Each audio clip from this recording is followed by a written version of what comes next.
بسم الله الرحمن الرحيم. الحمد لله والصلاة والسلام على رسول الله الأمين. Dear colleagues in academia, welcome to our fourth seminar in the 8th gathering of heads and supervisors of academic departments. The health and safety of our university community are our highest priority. The return to campus after the COVID-19 crisis is a pressing issue that the university is currently dealing with. We know that you have plenty of questions and concerns about plans to keep the university community safe when they return to campus. Therefore, we've invited our recurring guests, Judy McKim and Paul Jones, who spoke last week about online assessment during this pandemic. Tonight, they're going to talk to us about the challenges, the risks, and the opportunities of coming back to campus from different perspectives. To briefly remind you of our speakers, Judy is a highly experienced classroom teacher and workshop facilitator, accreditor, and reviewer. She has written and produced multiple publications on learning sources. She's an expert in medical education, health profession education, faculty development, while Paul is the Program Director for the Graduate Entry Medicine Program at Swansea University Medical School, and also Joint Program Director with Judy McKim on the Master in Leadership Program. So let's welcome our guests tonight, Judy McKim and Paul. Paul will start, right? Floor is yours. Thank you. Okay, so welcome everybody and thank you for attending. So this is very much building on what we talked about last week. And what we're going to talk about tonight, is thinking about how we return to study post-COVID. We're going to give two views. We're going to think about it from a student perspective, and then Professor McKim is going to think about it from a faculty perspective. And there's a reason for thinking about it from a student perspective, is that we know that by answering student concerns, often we will come up with obviously better plans. And this is all about communication and working with our students. Putting in strategies to ameliorate their concerns is of paramount importance.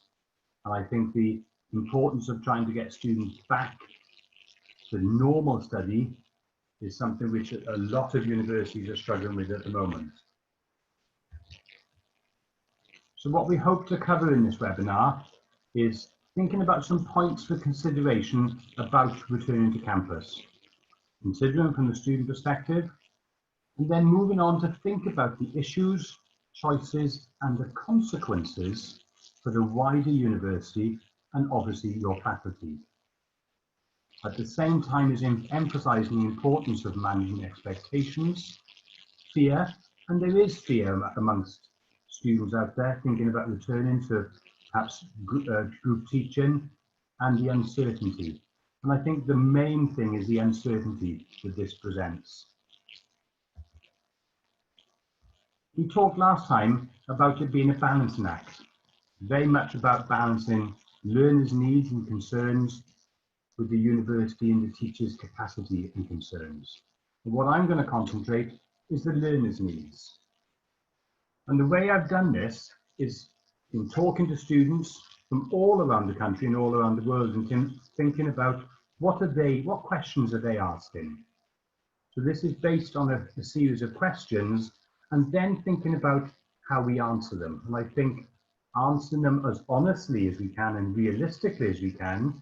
And we talked a little while just before we started the webinar tonight about how difficult it is because things are changing on an almost daily basis. So we are putting in plans and we don't quite know because we are uncertain about how it will look in September or October or November. So trying to build up lots of different plans can be very difficult. And that's what all our staff and students are very concerned about at the moment. So we're looking at the students' challenges and worries, and we've linked them under 6 headings. That of teaching, their learning, their own health and well-being. Obviously, one of the main things they always like to look at is assessment. Lots of questions come up about progression. How will I progress? And then the obvious questions about travel, particularly because travel is restricted, and accommodation, particularly for students who are new to a university. Where will I live? How will I arrange to live with other students? So if I think about the first aspect, is teaching. The questions that students have been asking is how will my lectures be delivered, as I know that the lecture rooms are quite small. They've either been here before or they've read online and they can see the capacity of some of the lecture rooms. The second question is, my program is predominantly based around small group teaching. How will this be arranged and will I be safe from contracting the virus? So they want a surety that things are being done. How do I make up time that I have missed?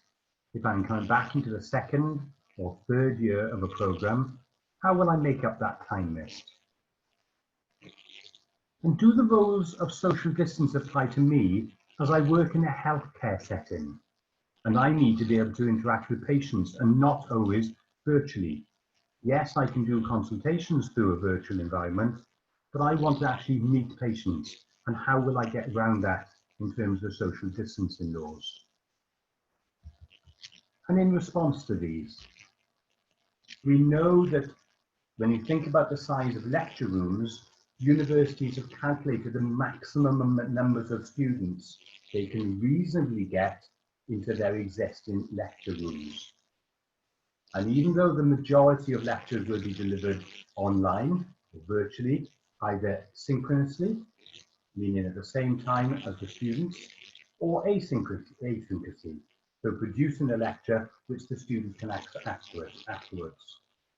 And we have used, and around the world, people are using risk assessments. And we talked about them last time when we talked about it, but I'll go through the risk assessment at the end of the presentation, just to remind you of what sort of risk assessment we use. When thinking about small group learning, how will you arrange it? The main answer seems to be that the groups will be smaller. It might be that you need to repeat sessions on a more basis. It might be that you do something 2 or 3 times. If you have smaller groups, you might end up doing that same small group teaching perhaps 6 or 7 times to account for the smaller teaching, especially if it's face-to-face. And the use of personal protective equipment might be necessary in some circumstances, particularly when you come to think about contact face-to-face teaching where you have to do practical elements. How do I make up the time that I've missed? There's a realization that sometimes you can't always make up the time that students have missed. And what we've had to say to some of our students is that the time you have missed has gone. And we will try and maximize the opportunities that you have left in your program to cover the essential aspects of what you need to learn and what you need to derive from the program. So I think that's the first part of honesty in terms of saying to students, I think students expect sometimes when they come back to have everything that they've missed. And I think there is a realization that time is something you can't always make up for. You can't expect them to use all their holidays and all their time off to make up. So there might be something in terms of the time in the program that they will miss out on. Thinking about the rules of social distancing, particularly for healthcare students, what we have done is a comprehensive risk assessment to see that they can actually work in a clinical environment. And that's not just something which universities can do. It is something that if they're in a workplace, if they're working in field work, you need to work with your stakeholders. You need to work with the people that are actually in those workplaces to carry out that risk assessment. If you can carry it out from a university aspect, you need to ensure that where they're going is happy with your risk assessment and happy that they can do and actually look after your students. And sometimes that can be a long job because it has to be done on a case-by-case basis. Depending on what the students, whether the students have medical complaints themselves, whether they have worries and fears about social distancing in terms of working with people. So that always that involves a conversation in most cases with a student to ameliorate those fears. Then thinking about the first aspect of teaching. Being an international student, I pay a lot higher fees than my peers each year. Will there be a reduction because of decreased contact and the support I will be getting? Another question they always ask is, has the department got a contingency in place if there is a second wave of COVID?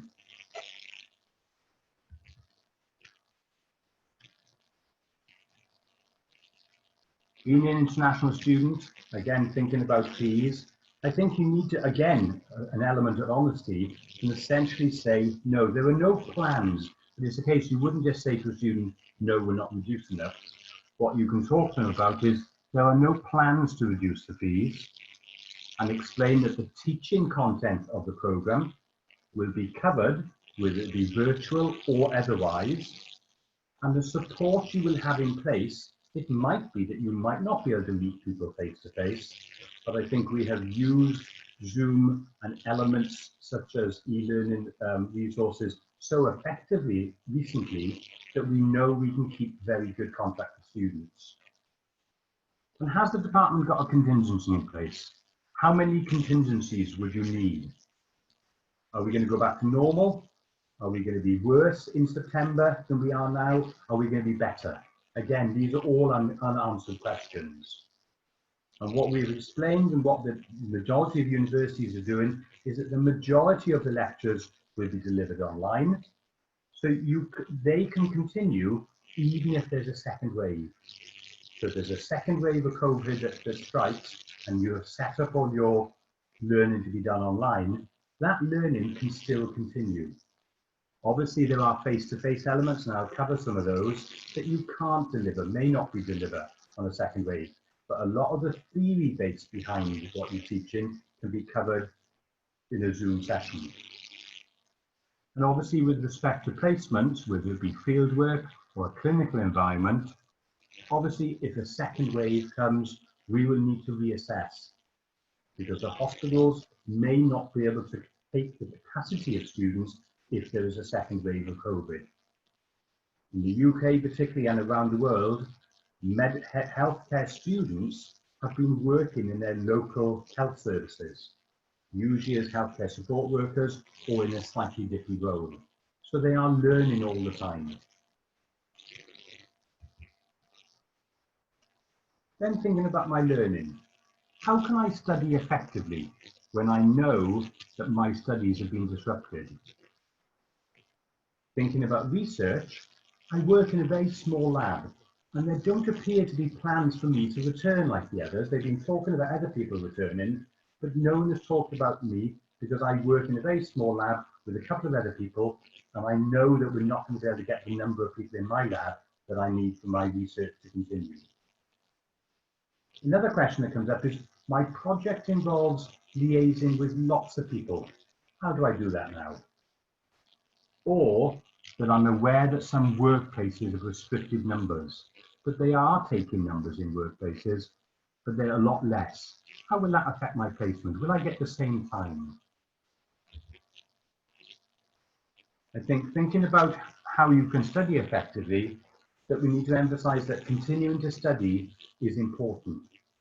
Important to use the materials that we've already provided you with. And we understand that working with e-learning materials is different and may require some getting used to. I know that faculty have had problems getting used to delivering e-learning resources, but I think some students are used to having a lecture-based program and then instantly having all that information. It's trying to sort it out. It's supporting them in that transition. Thinking about research and working in a small lab, having detailed risk assessments. And again, if you have a very small areas where people need to go, then those risk assessments need to be more robust. And where it is not possible, thinking about how we can look at individuals' work streams. So is it possible you can do other aspects of your research without work in the lab? It might be that you work in the lab on a rotation basis. And while you're in the lab, somebody else is doing more research in terms of the theory behind it and perhaps reviewing papers. The project involves liaising with lots of people.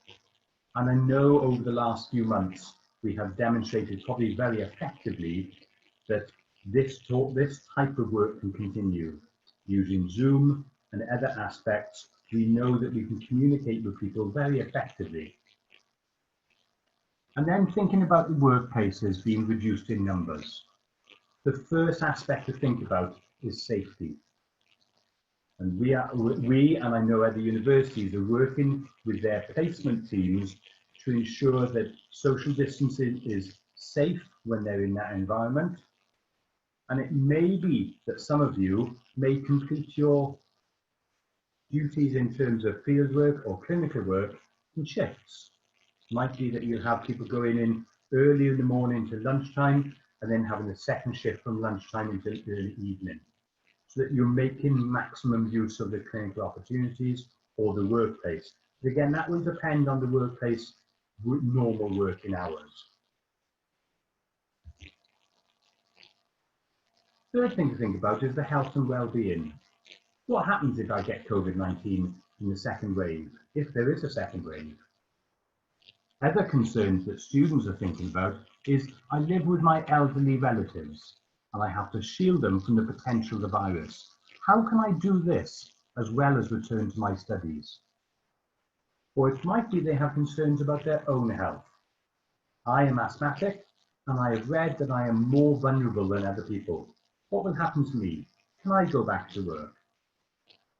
Or I haven't got a medical condition, but I am really worried and anxious about contracting the virus. What support will I have to help me in this transition? What happens if I get COVID-19?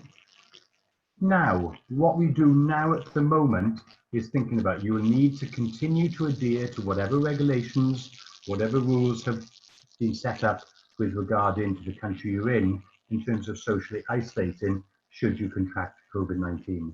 And I think it is a realization and an honesty that we can protect students, but we can't protect them 100%, because they could go outside and they could meet somebody with COVID-19 who isn't showing symptoms. So there's never 100% surety that where they are going to go, whether it be in learning in small groups or whether it's learning in a workplace, that we can shield them.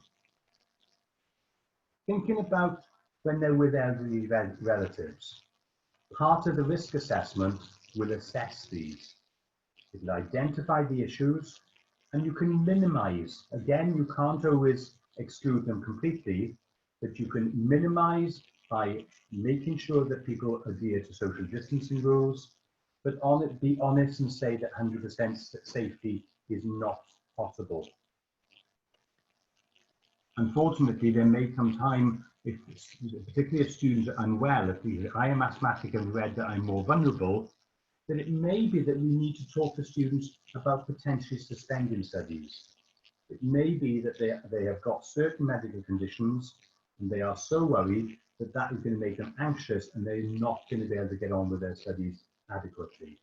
And that conversation is starting to happen around the world with some students to say it may be that you need to suspend for a year and come back in a year's time when some of this is starting. You can imagine that lots of universities are not keen for that to happen, almost because the student's going to be away, then you're going to have more people the following year.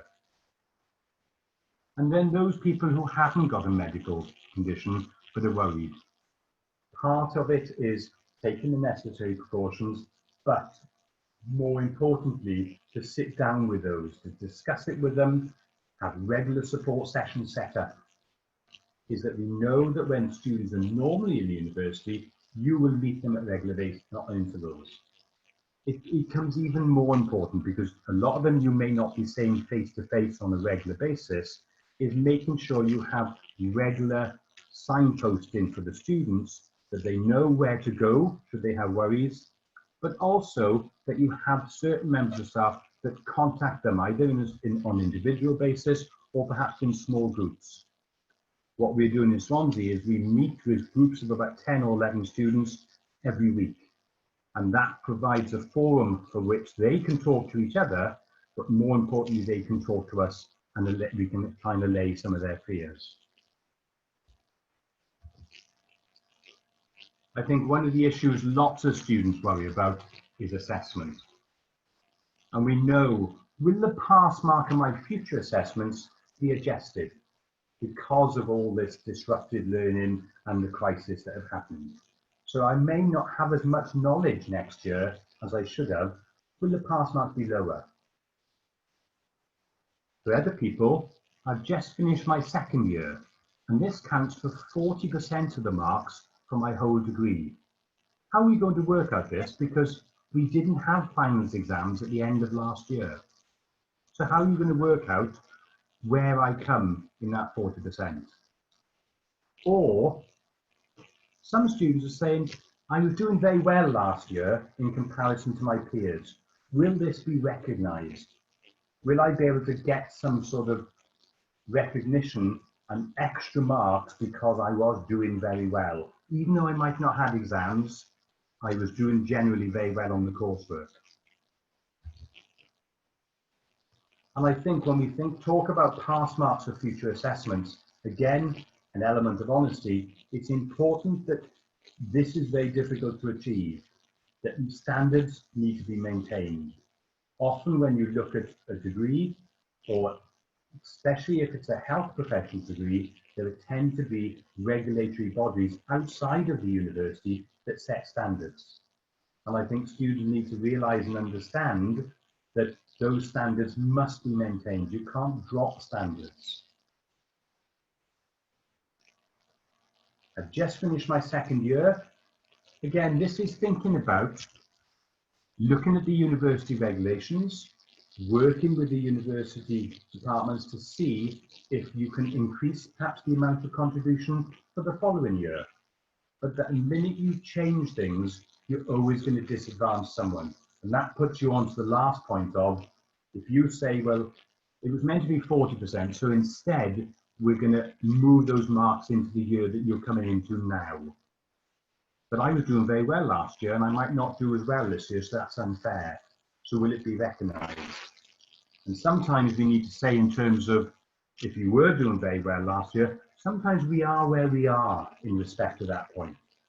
You need to think about, yes, you were doing well, but we didn't have any solid summative exams on which to base that. And therefore, sometimes you need to have a discussion, but involving the students in those discussions can help. Progression. I know I've missed a lot of time on the programme. I'm also aware that I've read the regulations for the programme from university saying that because I've missed all this time, I will not progress. What is the university doing about this? And will I be expected to repeat the year again? Will I have to come back after having missed 3 or 4 months? And will they think about whether I have to repeat the whole year again because of the amount of time I have missed? In answer to the first question, what is the university doing about it? The university has regular communication with the regulatory bodies, and they ensure that you are able to complete the program and that you are able to achieve all the necessary outcomes. There may be realization that there may be extra work to be done online, or perhaps even a little bit of extra work over the summer vacation. It's starting to think how you can get them ready to come back in September, that they can work at their own pace, but the understanding is outside of the main university time. And that element will be unassessed, but it will still be learning.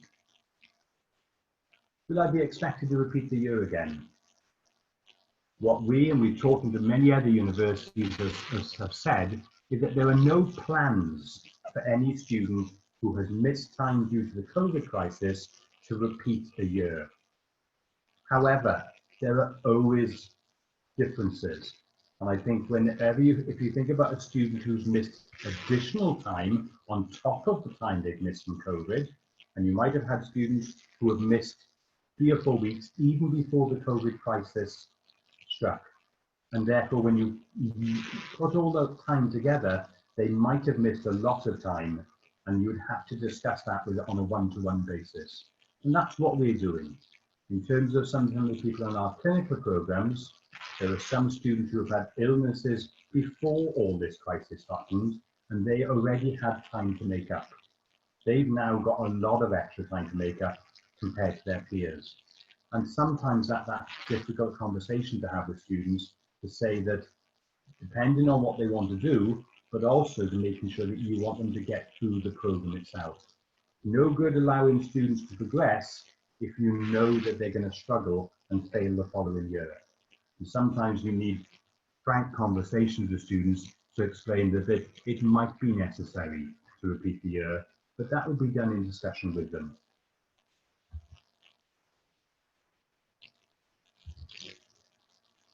And then thinking about traveling accommodation, particularly for new students. So I'm a new student just about to start. Where will I live in order to do my degree? I know that normally students come down a couple of weeks before and they find accommodation together.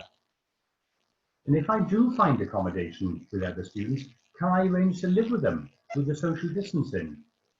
I'm not meant to be mixing with other people.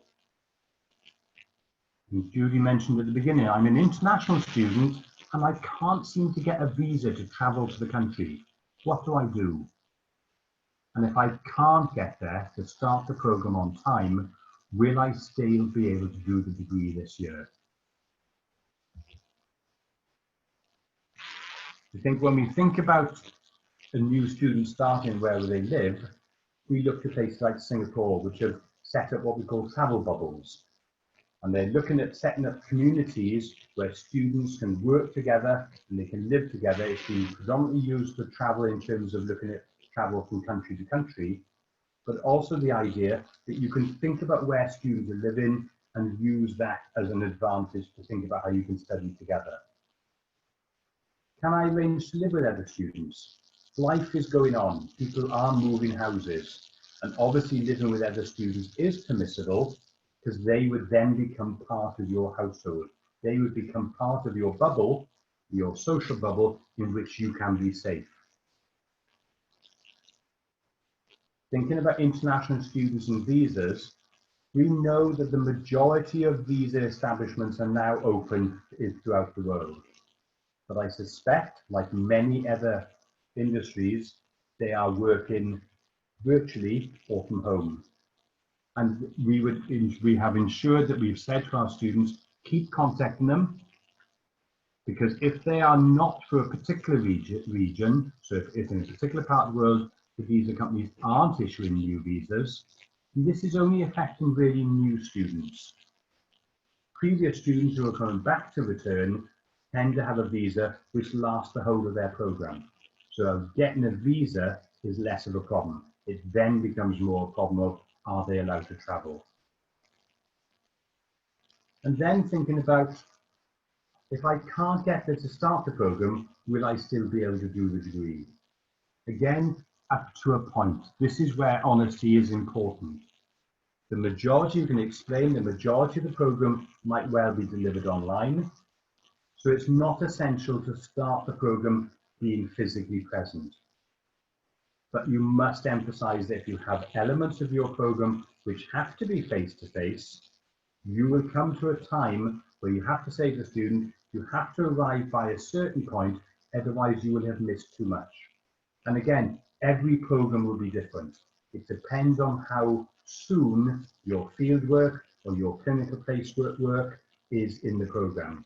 If a lot of what you're delivering at the start of the program is theory-based, it may be that that time could be extended for students not to be there.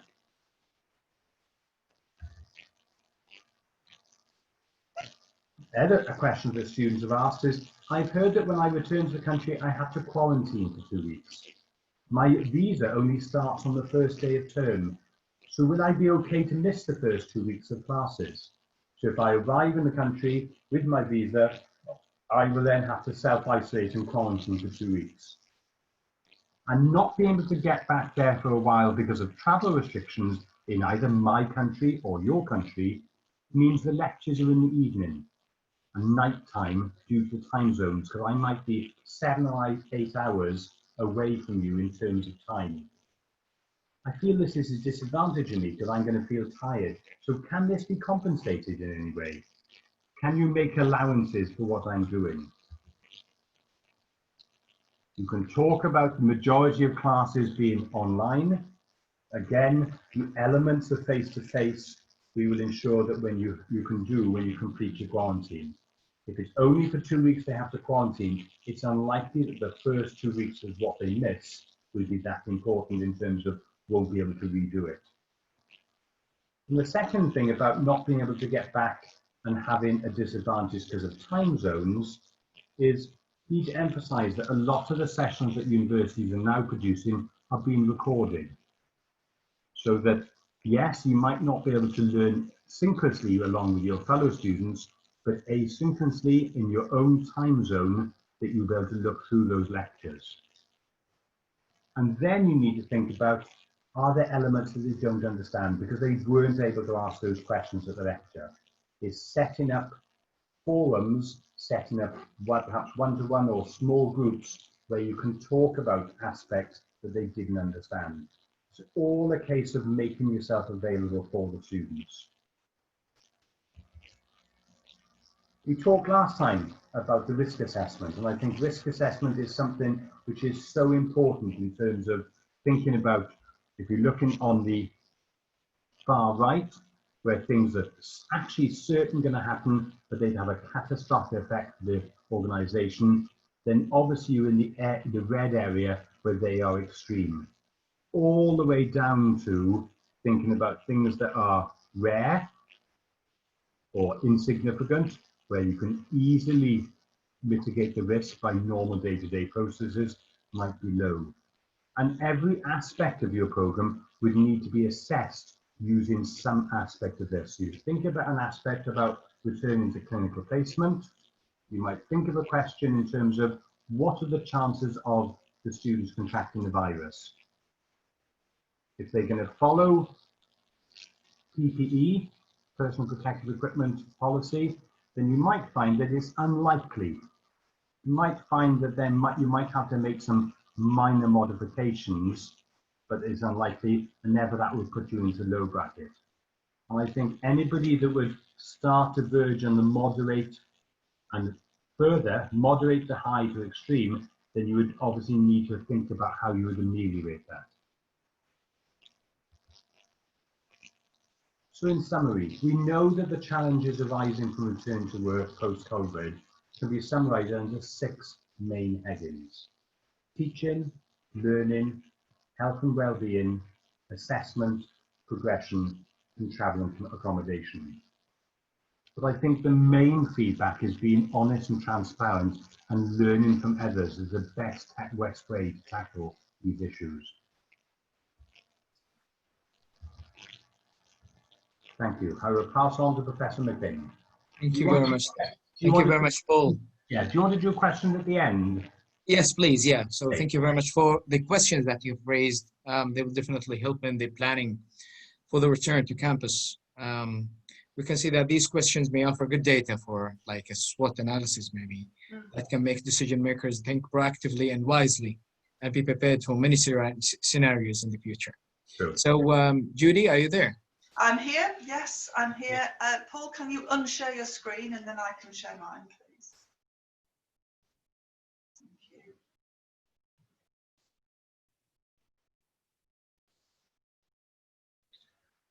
Okay, is that clear? Can you see it? Okay. Yes, all clear. Fantastic. Okay, so I'm going to talk to you a slightly different angle, partly about the university and the faculty perspective, but also consider some more tools. You mentioned the SWOT analysis that we might think about in raising our questions and also answering our questions. Why are you not getting? 2 seconds.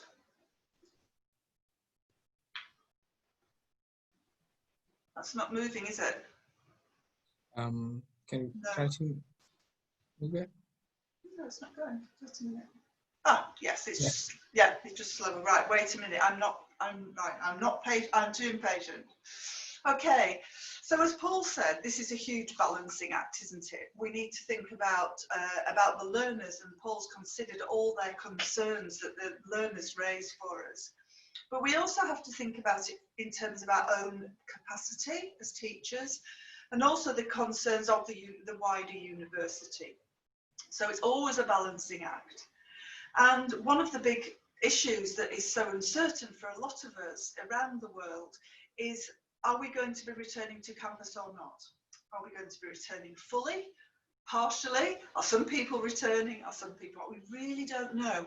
It's so uncertain how the pandemic will elapse before September, October, when our new students start.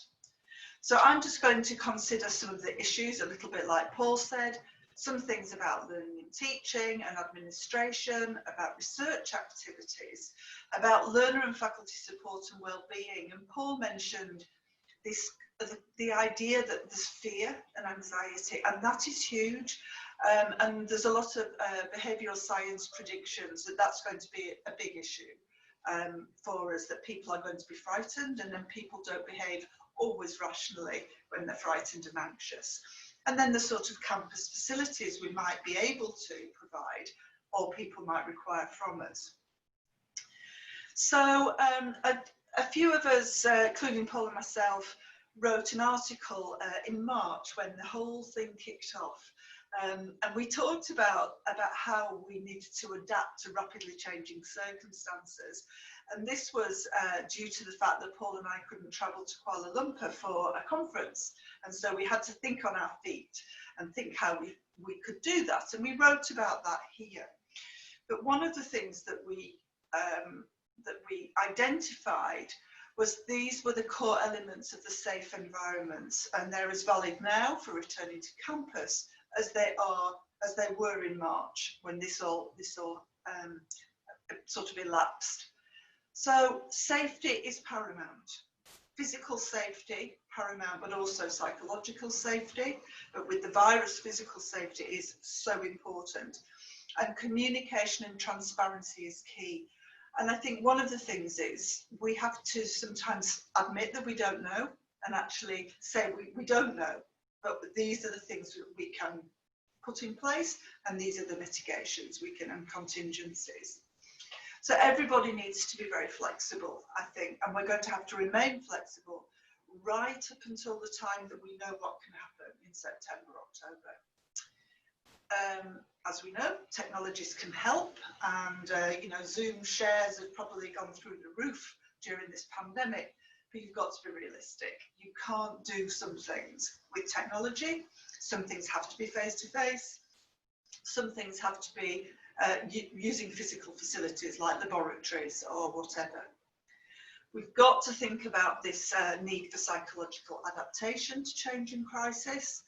And I think, you know, we identified, tap into the wisdom and the collegiality of the community, the academic community that we have. we have all been sharing practice right around the world. Everybody's in this together. It's not as if one country is and the rest of the world isn't. We're an interconnected world, and so we are all connected. Paul mentioned the matrix, so I'll just won't talk about this, but really important to keep that risk assessment going all the time. You know, it's almost sometimes on a daily basis even, but certainly on a week by week. And that's at all levels. It's for the whole university, but also it's a program level or student level or course level. So it's a multi-level issue, I think, to think about those risks. One of the things we have to think about is how will we balance what we might call the synchronous, the real time, like we're doing now, with the asynchronous. So if we're doing real teaching, how are we going to balance those? We also have to think about what can we do in person, face to face, and also what can we do remotely. So we've got the two angles. What do we need to do and prioritize on a face-to-face? How do we do it safely? And what can we safely do online? And does that keep people physically safe, but it actually might conjure up other issues as well? So in person, lab practicals, clinical skills, projects where you have to be with people, workshops and seminars, they're in real time, in person. And for every program, we'll have to work out what we can manage and what we can safely drop if we need to drop it. So they're in-person synchronous, they're face-to-face, happening in real time. That's the way universities run all around the world, all around. And things like induction, it may be really important to orientate your students to campus in person, but it may not. We're going to do online induction for our master's program next year because we can. We don't need people to come together. In fact, our students are all around the world, so they're not going to come together. So when we think about sort of the asynchronous, this is not real time and remote, things that we commonly can do quite easily are things like independent study. We can do lectures and we can record them on lecture capture, and people can actually turn to that and do independently. Formative tests, so self-testing, again, Blackboard or Zoom or Canvas or Moodle, whatever your VLE is, you can do those formative tests. And obviously supported reading can be very much done at a distance. You don't have to come to campus and you do it in your own time. So in-person asynchronous, you can do some group work like that, can't you, and some placement. So they're things that we're going to have to think, well, how does that work? Can we manage group works, set groups off to work on their own and let them engage in their own time? And they do that. And then finally, thinking about what has to happen in real time but can happen remotely. And we might want these things to limit these because of things like bandwidth or requiring people to be in certain time zones. But certainly, as Paul mentioned, we can do academic mentoring, student support synchronously at a distance. We can do some facilitated teaching if it works, like getting students together around computer-based laboratories. So those four quadrants are another way that we might work out how to prioritize what. It will vary from program to program, and depending on what's possible, it may be even that some programs can't run or certain modules can't run. I'll come on to that now. So here are some of the choices we have to make and some of the potential consequences. And I'm going to explain the importance of consequences in a minute. So choices, can we run everything? Or do some things have to be cancelled? And if they have to be cancelled or postponed, are we postponing them to the beginning of next year, January, or are we postponing them until the year after? Can we snip out some modules, or do we have to run everything? So these are things to think about. And the consequences for the courses will be for individual students, for faculty, but also for the wider university, because for the loss of revenue, maybe loss of reputation. How will we actually manage physical distancing? And Paul's talked about this a little bit. So examples internationally are things like staggered start times. So different cohorts are starting, perhaps some will start at do 9 till 12 group, and then the next group will be like 1 till 3, and then the next group might be 4 till 7. So we've got these staggered start times, so not everybody's in the building. We'll have the social bubbles. So people stay in the same group and with the same teachers, not so easy at university. And then obviously flexible learning and teaching using learning technologies and other modalities. Can we run the courses in smaller cohorts? If you've got large student numbers, how will this work? If you're trying to bring in staggered start times and say divide your year group into 3 or 4 or 6 or 8 or 10, have we got enough teachers? Do we need more teachers? Will the days get longer for teachers? Not necessarily for learners, but they might be different. Are we going to teach in the weekend? Are we going to teach in evenings? How are we going to actually manage that concept of physical distancing when we've got big student cohorts? So, as I said before, the remote learning in whole lot part, a potential consequence might be a poorer learning experience. And as Paul said, students being in different time zones, that could be really difficult, especially when you're doing synchronous, which is why we're thinking, well, let's perhaps limit the synchronous online because of this. It depends where your students come from. If they're all in the same time zone or similar, that's less of an issue. As Paul said, how do we run fieldwork, lab work, clinical, industry placement? Can we actually run these? For some courses, for example, a language course where you might do a year abroad, that might have to not happen. So how are we going to compensate for those learning experiences? And as Paul mentioned, for all the professional courses, and it's not just health, it's all of them, social care, teaching, law, all those programs, can we actually run them without placements? How will students learn to become professional? So you may not be able to run some programs or some modules, as I said earlier. And then that big choice is how you decide to live with uncertainty. Okay, and that's something about a mindset, but it's also how do you actually physically, manage that and those communications. So what we've got to decide are the safest ways to proceed and what we determine is safe or unsafe. And also, might some courses never come back? And there's quite a concern at the moment that some of the courses that are quite resource heavy might not come back because they're not possible. So this is really, this is a really quite a tangible consequence. So we talked about this last time with assessment, but in terms of programme, what we're always trying to balance is this, what John Biggs calls constructive alignment, balancing the content and how we deliver that with the activities that go on. Can they be remote, non-remote, face-to-face, whatever, meeting those learning outcomes and then tying that to assessment. So at whatever level we're trying to think of our programme and our learning and teaching, we're always trying to balance those things. So some other options, again with consequences, delayed enrolments. So do we wait and see, or do we just get on with it as we would?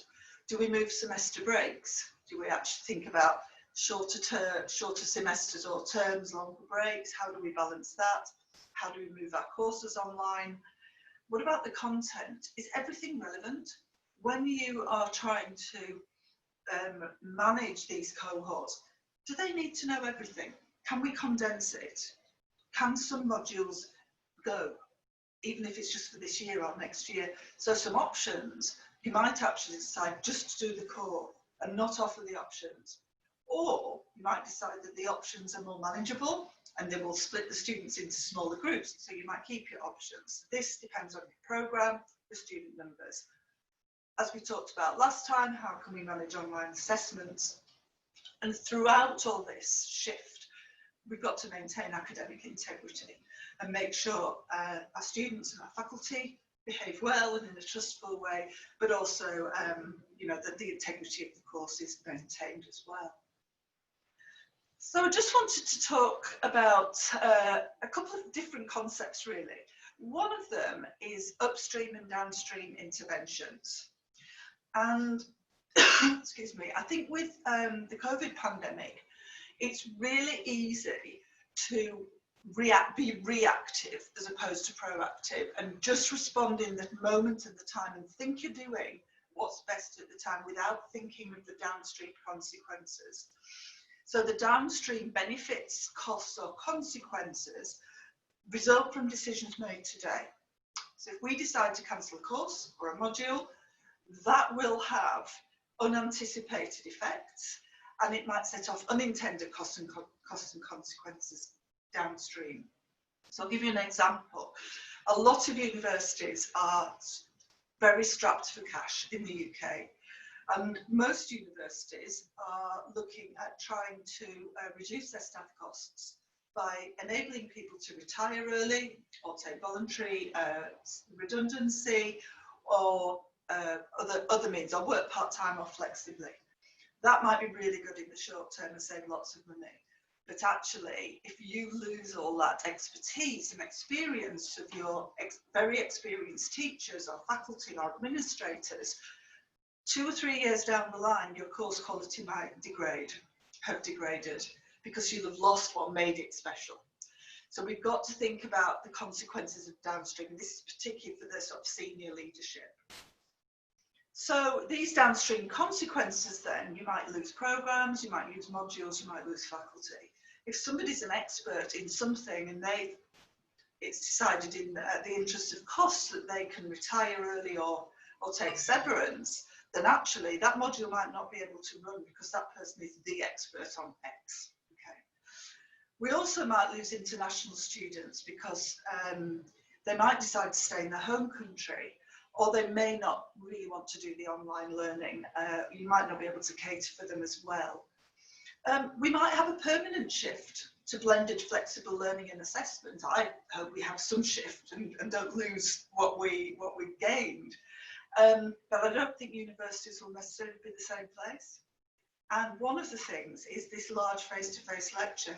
If you've got a lecture theatre for 400, 600 people, but you can only fit 100 in or 50 because of physical distancing, then what do you do about that? And we've got these gorgeous shiny buildings that might just end up as white elephants. So it's quite interesting.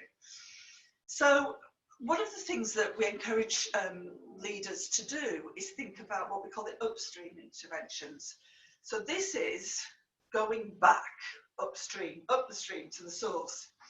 These are large interventions. These enable you to think longer term, and what I think one of the great opportunities we can think about on returning to campus and for the years that elapse here is what kind of university do we want? What is it?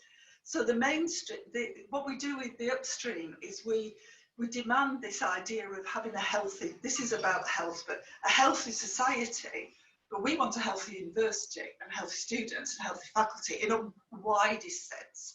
And how do we get there?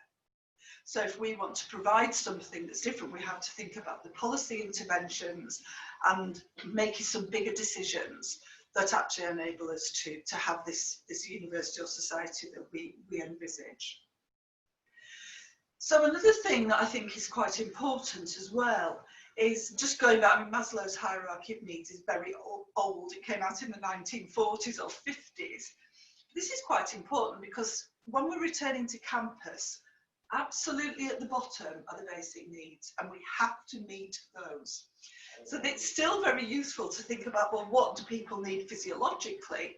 Food, water, warmth and rest. But absolute paramount then will be the safety needs, security and the safety, psychological and physical. And only when we meet these can people then start to meet those more psychological needs of belongingness, the friends, the relationships, the connections.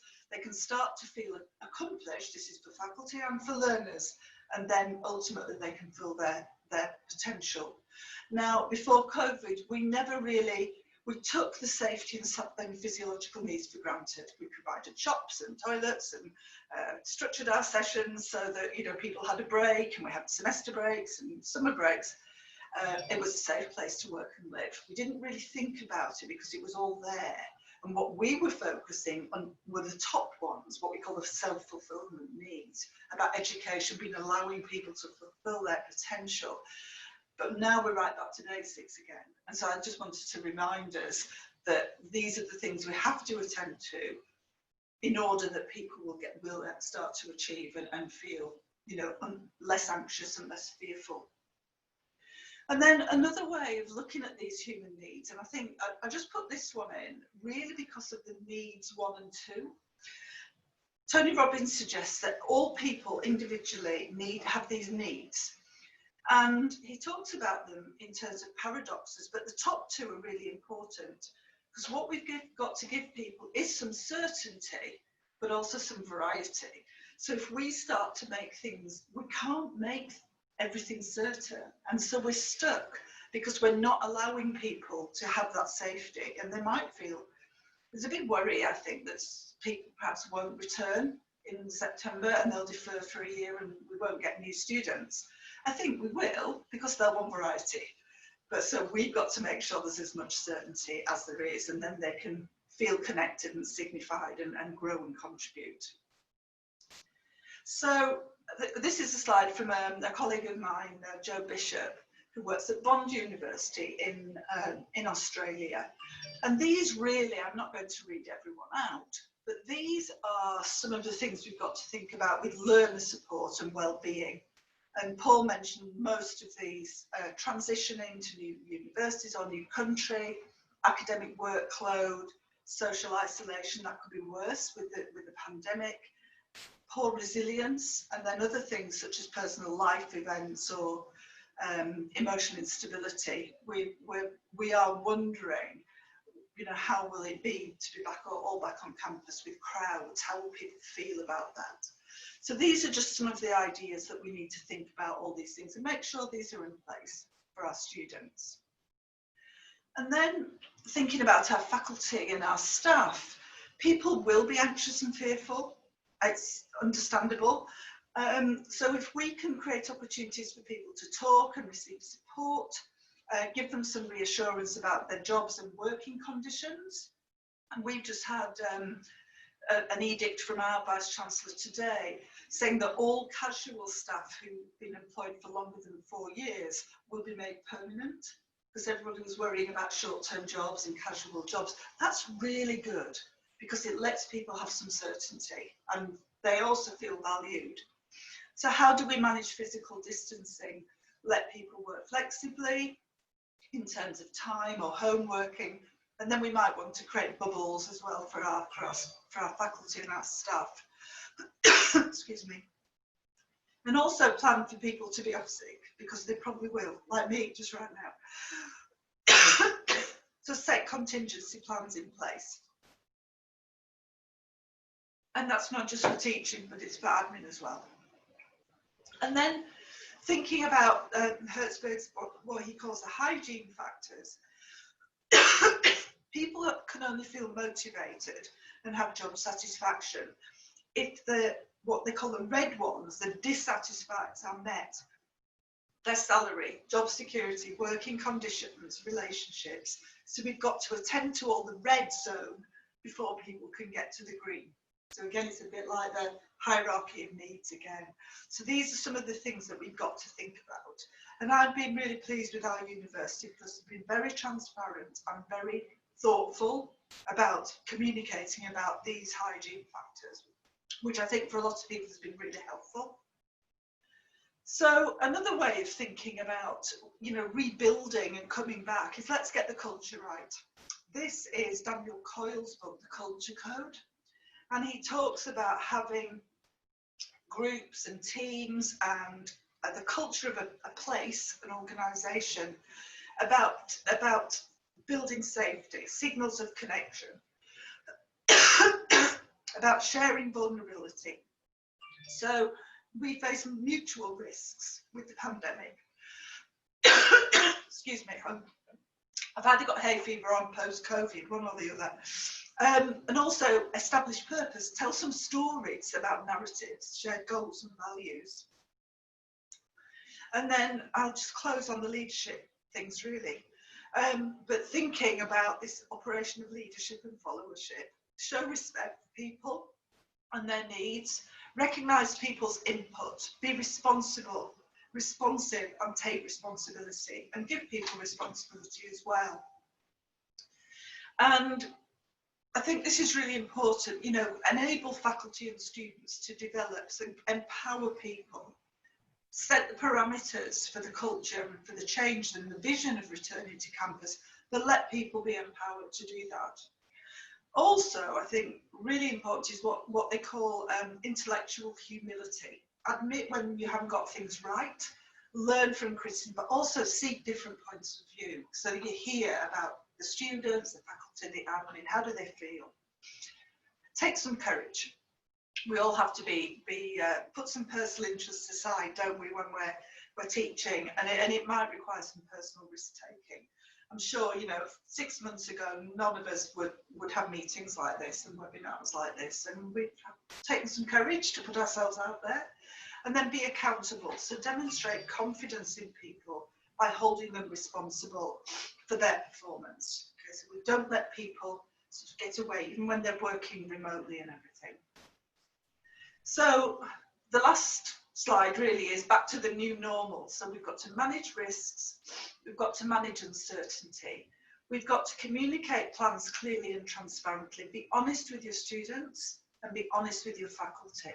Say when you don't know, but also give people as much certainty as they can. And then, you know, do we go back to what we used to do before COVID-19? I hope we don't go back to everything we did, because some things we didn't need to do and some things weren't good. So let's learn some lessons and take them forward.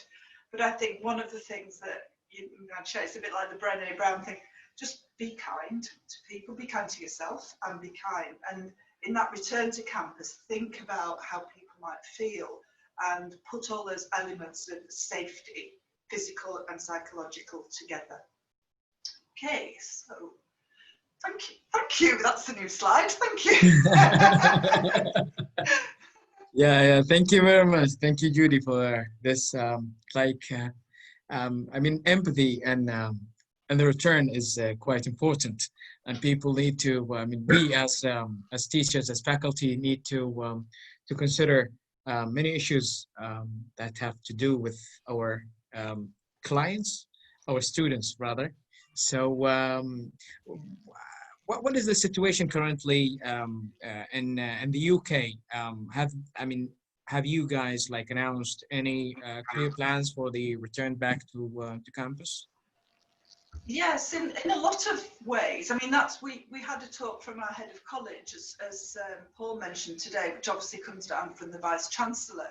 So we do have the clear plans, certainly clear plans about staff. We've basically been told, if you can work from home and you don't need to be in, you are not coming into campus. Okay, so I will not be going into campus. Paul probably mainly won't be going into campus. We don't need to. For those staff and students who are in campus, again, they're going to keep it quite flexible and open, because I think you've got to. So we've been told that we need to keep recruiting students, look at the programs and prioritise those which can be run easily online. So we've taken ours all online. We're not going to do it face-to-face like we normally would do. So the majority of the master's courses, for example, have all gone online. But with the ones with lab-based, they will get priority for the the biggest labs and the spaces where physical distancing can be maintained and flow of students.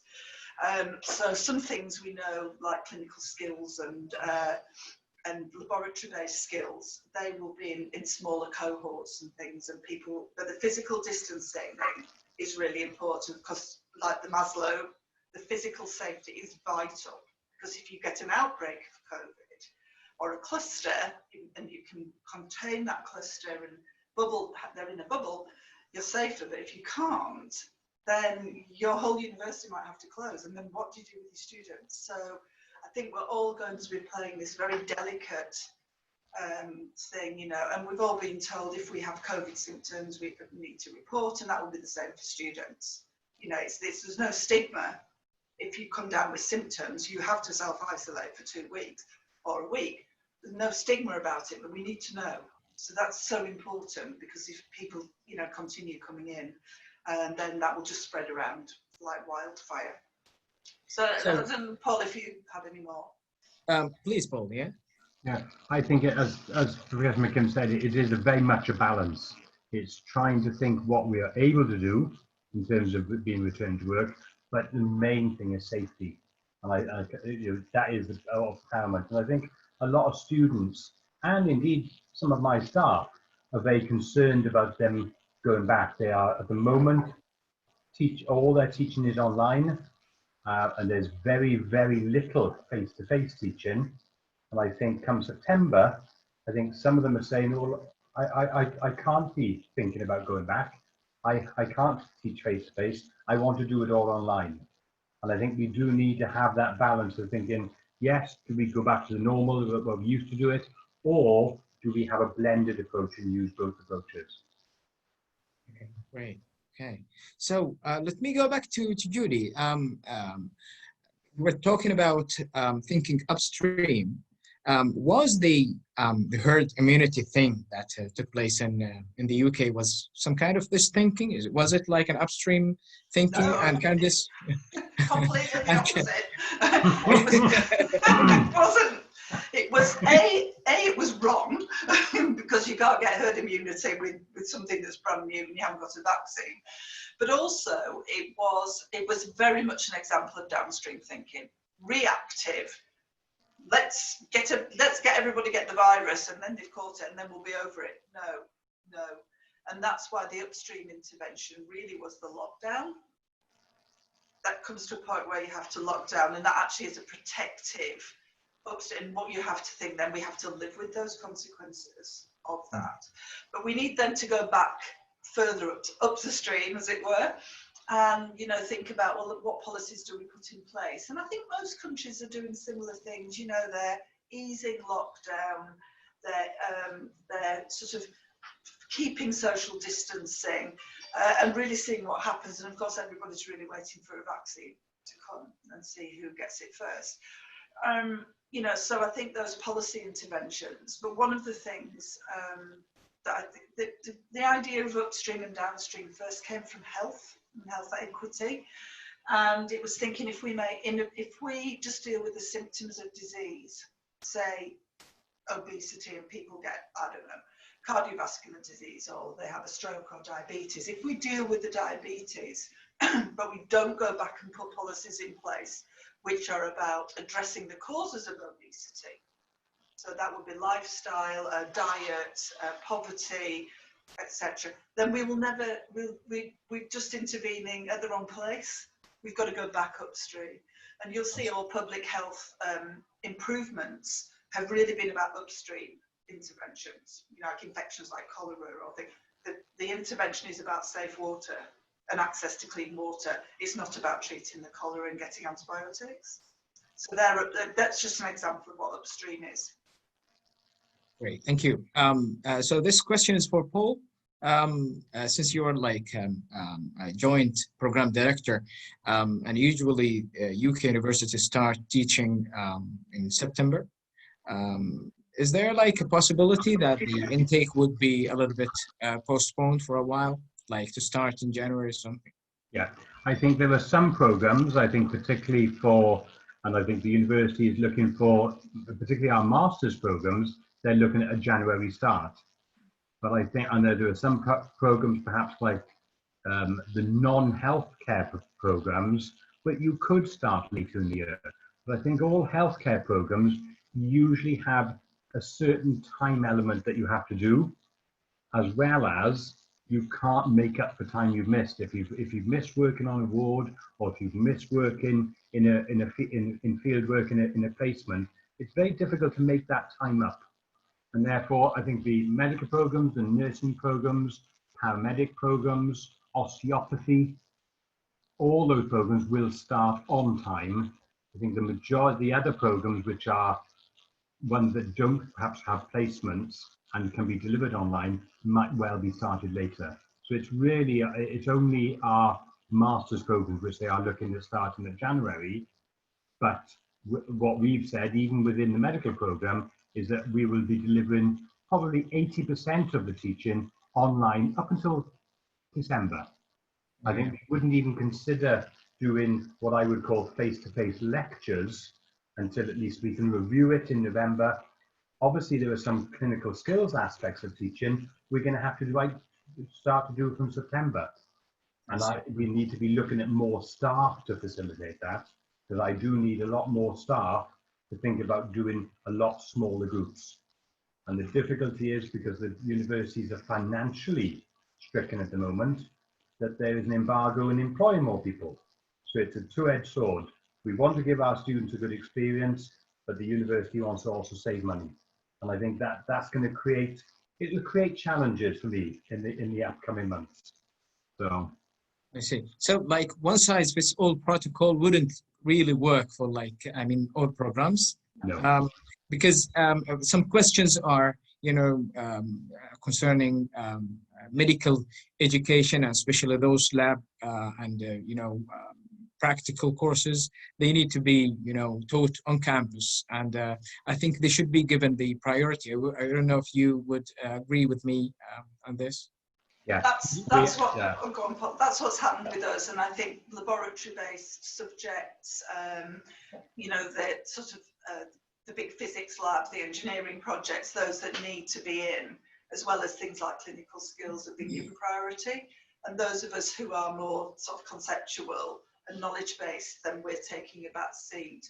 The other thing our universities required of us, and this again is common in the UK, is that a lot of programs will have 2 entry points. So we'll have a September and then we'll have a January. So all our master's courses will have a January intake as well as a September. And a lot of that's about international students or students who don't feel ready to do that. I see. We're finding that we have a lot more rooms available in September than we ever had before, because the other programs aren't. And my timetabling lead is saying to me, just tell me which rooms you want. So I'm able to book lots of different rooms, so I will be able to create small groups of students. But obviously small groups of students, I need more staff. So they can give me the room, but they can't necessarily give me the staff. I see. Yeah, classroom size is quite an issue. I mean, in this, because it wouldn't allow us to have proper distancing between students. Yeah. The UAE is the only country in the Gulf that has announced its protocol for the return to campus, and it seems like we are still. Here the Ministry of Education hasn't decided yet on this issue. A question for Judy: do you have any tips for conducting extracurricular activities which rely on physical presence and direct communication, such as students' clubs, competitions that can be conducted effectively in the COVID-19 era? Well, I think it's the same as any meeting, isn't it? You've got to work out, balance the safety of your people in the clubs with what's possible. I would hope that universities will make all the teleconferencing, video conferencing facilities and everything available to the clubs and societies, so that they can use that if they want to. And also, that as long as the physical distancing, and we're tending to shift to physical distancing now, apart from social distancing, so this physical distancing rules can be kept, then people could perhaps come on campus. So most universities have done a really thorough assessment of all the rooms and the facilities and worked out the optimum number and the maximum number of people who can be in those rooms. And it's not just the rooms, it's the flow of corridors and things. So I would say the societies perhaps might be best to think about using virtual platforms, synchronous virtual platforms for now, but then when things are clearer to us, or the virus starts to vamoose, then they could meet face to face. But I would have thought it was safer right now not to do that. And most clubs, depending on what they're doing, I mean, things like rowing, so you go rowing, you can go rowing here as long as you physical distance, but you can play tennis also, but you can't do other things. So you couldn't do judo or, you know, so it depends what the club is really. Debating would work very well online, I think, a debating society. So it depends on the club and its activities really. Great, thank you. Any comments from Paul? Right, it's difficult because when you think about clubs, they often serve a different purpose. They're very much a socialization purpose. So they get students used to working in groups and getting to know each other on a one-to-one basis, which is why we have talked about, Dickon and Julie talked about induction, where we're thinking about doing some element of induction where we will get the students together, so at least they can meet each other face to face.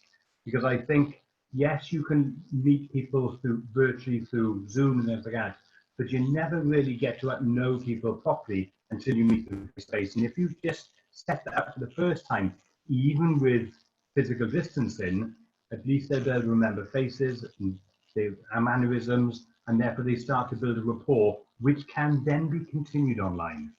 And I've always said that even before COVID, I didn't mind going to online meetings, but I prefer to know the people I was going to the online meeting with, because you get to know them and therefore you can liaise with them better because you know them as individuals outside.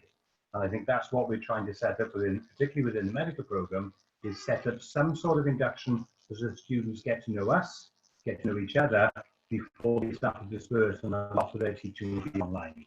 So they have actually built a rapport, and that's all to do with socialization. Right. Okay. So, thank you for this. But you mentioned a second wave of COVID-19. It seems like a lot of people are quite worried, especially with some news coming from China.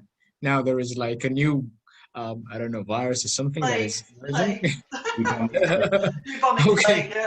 Thank you.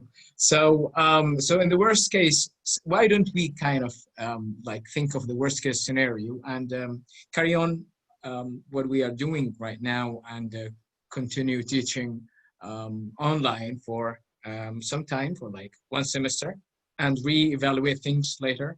Aren't you guys, both of you, this is a question for both of you, aren't you guys with this so that we can, you know, save lives rather than, you know, going back to school? And that's what we are doing. We are planning as if we will stay remotely until probably December and review up until then. But there are certain aspects of our program, particularly the clinical skills teaching, which you cannot learn online. You can observe somebody examining the patient, you can observe somebody taking a history, but there are certain things you can only do when you get individuals together. And I think particularly for our latter years within health, whether they be nursing or medicine or paramedic, they need to have work placements. They need to be working in the environment where they're learning by doing in the apprenticeship model of working in the environment. And you can't teach that. You can only experience it. And therefore, if you don't experience it, there are some elements that they will miss out on and never make up for. I suppose the other issue is sort of what I was mentioning in my talk about the consequences. That if you decide that everything's going to be online, some things can't happen. I'm coming away almost from the placement idea. Some research cannot happen. Okay. So what do we say now? Do we say that we stop that research and we just do research that we can do? Or do we say, actually, these are really important activities and let's work out a way that we think we can manage them safely? So, for example, my daughter's doing her PhD in vocabulary and linguistics, and her primary research is in schools. It's on school children, looking at the vocabulary gap. And so she hasn't been able to do any research since March, and she's in the first year of her PhD. Now, if this goes into September, and we're really unsure about what will happen with schools, then she's really quite struggling. So they've given, the supervisors have worked with her and given her an alternative research track to pursue. So these are decisions we have to make about programs, about students, about the activities that they're involved with. But if we stay online for the whole of next year, some things just won't happen.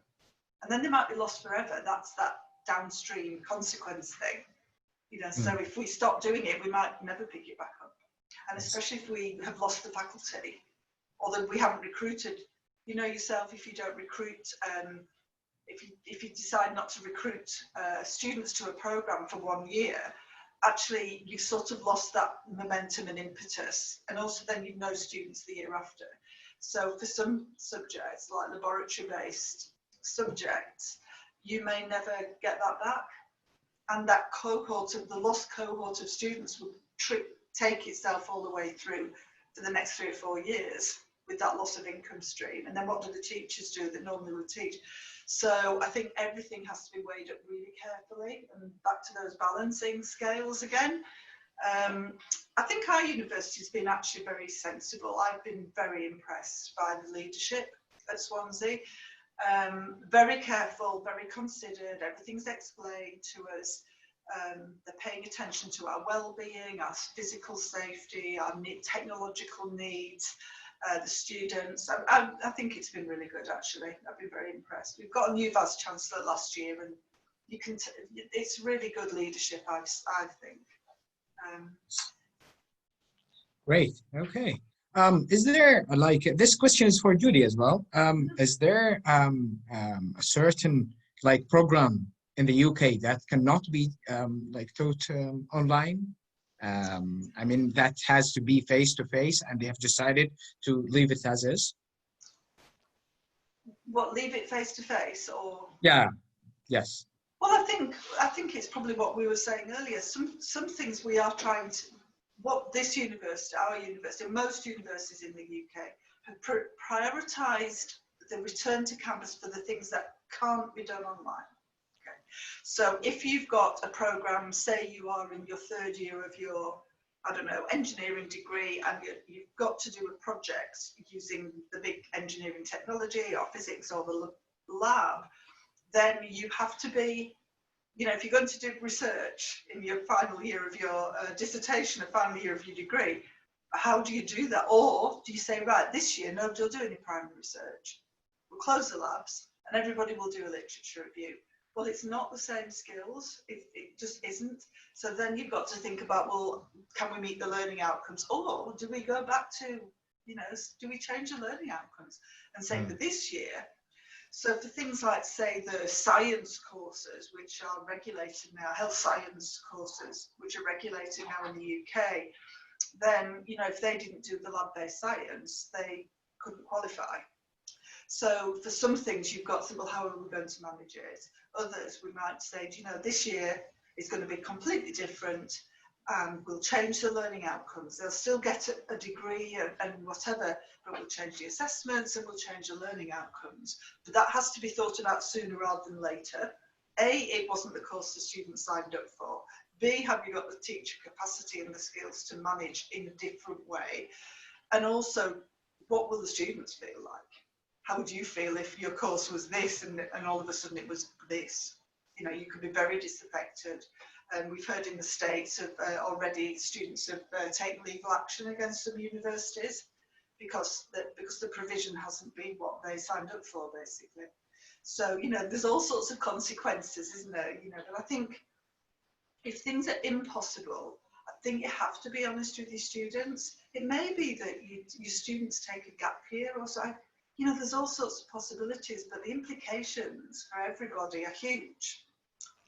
You know, and there's Balance. Like a balance, but also it's like a domino effect, isn't it? If you do this, then this ripples, and then that ripples, and then, you know, so I think it's really difficult, and I think it can only be thought of on a sort of course by course, program by program basis. And then for research students, it's their individual research. You know, how can we enable them to achieve? So all our research students, when they're in their final year, because I've got a PhD student in the final year, they've all been given an extra 6 months, so that because of the disruption. So my student actually is from Saudi, and she's writing up here, so they've all been given an automatic 6 months. Our students were all given automatic extensions to assessments if they needed them, our master's students. So they didn't have to provide evidence or anything. They just said, no, I need an extension. We gave an extension date, or I'm going to defer until the summer. So that's for coursework. So we've been really flexible with our students, but you've still got to stay within the regulations, or you change the regulations. That's Thank you Upstream. very much. Would you like to make any comments?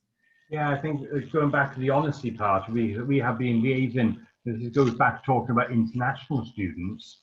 Is that international students, as you're probably aware, coming to university bring more funding than home students. And there's a balance between those international students who are contacting us to say, what's going to happen about the learning? Am I going to have a reduction in fees? Can I defer? Can I keep my place but come back next year instead? And then the university, we in the school, I'm quite happy as the program director of the medical program to say, yes, no problem, I would keep your place for next year. But you can imagine the finance people and the head of the department are saying, but will we be able to replace those students this year? If they can do that, that's okay. But if they can't, then obviously that makes it very difficult. And therefore, what we're saying to them is, yes, defer, but how many do you allow to defer? Do you allow 10? Do you allow 15? Do you allow 20? Before you look around, you might find you haven't got any international students this year and they've all deferred. But I think we've found that being honest with them and explaining exactly what we plan to do has been the best. And we've had 1 or 2 defer, but not that many. And I think had we tried to say, oh, everything will be fine, then they will hear via the grapevine and via other sources that things may not be exactly as it should be. So I think that is the best bet, is honesty and be transparent, because that's the way you'll attract students. Yeah, thank you very much. So I think with this, Paul and Judy, we've come to the end of this webinar tonight. Thank you very much for these wonderful thoughts and answers to these questions of uncertainty. Tomorrow, just to remind our audience that we're going to have Dr. Imtinan Al-Qurashi. She's going to talk about promoting quality online learning through faculty development, challenges, and strategies for success. So thank you again, Judy and Paul, and hope to see you soon. Thank you very much. Thank you, everybody. Ma salama. Ma salama. Assalamu alaikum.